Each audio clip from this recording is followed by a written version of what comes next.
आम्ही लोकसभा निवडणुकामधील काही विश्लेषण आम्ही केलं।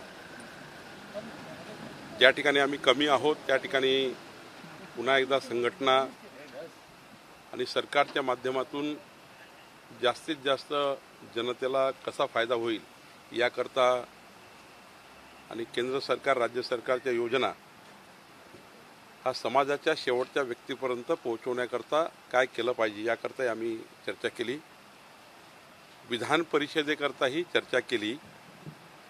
सामाजिक भौगोलिक परिस्थितीच्या आधारावर आणि अजून काही आम्ही निकष लावले त्यानुसारही चर्चा केली आहे। आणि आज जी आमची कोर कमिटी झाली यातनं जी काही अंतिम नावं आहे ते आम्ही केंद्रीय अध्यक्षाकडे पाठवू आणि मग केंद्र त्यावर निर्णय करेल। सर, लोकसभेच्या निवडणुकीसंदर्भात महाराष्ट्र कोरची टीम ही दिल्लीमध्ये सुद्धा झाली होती, त्यातील काही मुद्दे आज चर्चेला गेले, त्यावर काही मंथन झालेलं आहे, चिंतन झालेलं? शेवटी केंद्रात जी बैठक झाली ती लोकसभेच्या विश्लेषणाची होती। आत्ताही आम्ही त्या ठिकाणी लोकसभेचं विश्लेषण केलं। शेवटी रोज रोज फीडबॅक येत राहतात, त्यावर चर्चा होत राहतं। पण मला वाटतं की ज्या ठिकाणी आम्ही कमी आहोत त्या ठिकाणी पुन्हा आम्ही काम करू, अजून चांगलं काम करू आणि जनतेचा विश्वास पुन्हा जिंकू। सर, ओबीसीचं जे आंदोलन सुरू आहे त्या संदर्भातली एक बैठक जी आहे ती सह्याद्री अतिथीगृहावर या बैठकीच्या आधी पार पडली, त्या अनुषंगाने काही चर्चा भाजपच्या बैठकीमध्ये झाली? या बैठकीत मराठा आंदोलन आणि ओबीसी आंदोलनाच्या चर्चेचा काही विषय नव्हता, ते सरकार करेल, सरकारचा अधिकार आहे। ही संघटनात्मक बैठक होती। सर, आज बैठक हुई, लगभग 4 घंटे थी, क्या कौन से टॉपिक्स पर बात हुई, क्या चर्चा हुई है? आज महाराष्ट्र कोर कमेटी की बैठक हुई है और इस बैठक में अभी जो चुनाव हुए महाराष्ट्र में उस चुनाव का विश्लेषण किया। महाविकास आघाड़ी और कांग्रेस के नेताओं ने, खासकर शरद पवार जी, उद्धव ठाकरे जी और कांग्रेस के नेता है, इन्होंने झूठी बात लोगों को बताकर वोट लिए। कभी ये कहा कि मोदी जी संविधान बदल देंगे, झूठा कहा। आदिवासी समाज को कहा कि हमारे सारे हक छीन लेंगे, झूठा कहा महाविकास आघाड़ी ने। महिलाओं को कहा कि हम हर महीना खटाखट 8,500 रुपये देंगे, झूठ कहा।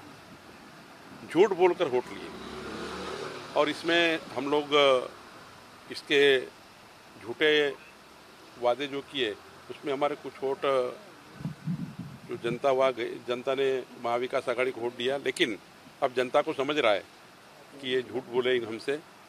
हमने पूरे लोकसभा का विश्लेषण आज किया।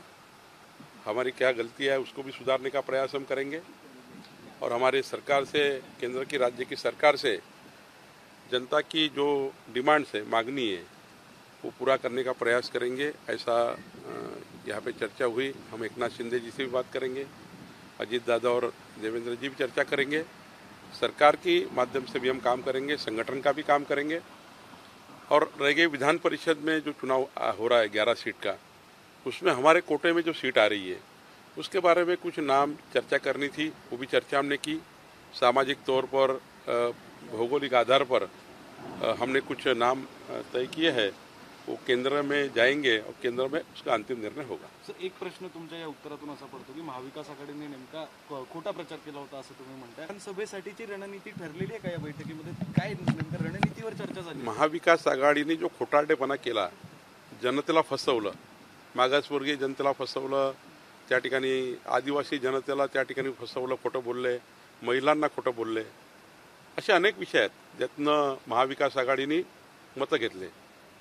पण हे आता लोकांना असं वाटतं आहे की मोदीजी प्रधानमंत्री पदाची शपथ घेतल्यानंतर की आमची खरं तर या खोट्या गोष्टीमुळे आम्ही तिकडे गेलो, पण आता मोदीजी प्रधानमंत्री झाले आहेत, पुन्हा एकदा मोदींच्या नेतृत्वातल्या सरकारने जे वचन दिले आहे त्यानुसार मोदी सरकार काम करेल, तर जनता नक्की त्या खोटारडेपणातनं बाहेर निघून मोदीचं सरकार आणि महाराष्ट्र सरकार, डबल इंजिन सरकार, शेवटी केंद्रामध्ये जे सरकार येतं आणि राज्यातलं सरकार एका विचाराचं असेल तर राज्याच्या जनतेला फायदा होतो। आणि त्यामुळं केंद्रातल्या सरकारने आत्ता जे काम करणार आहे केंद्र सरकार, त्या सरकारचा पूर्णपणे उपयोग या ठिकाणी महाराष्ट्राच्या जनतेकरता होईल.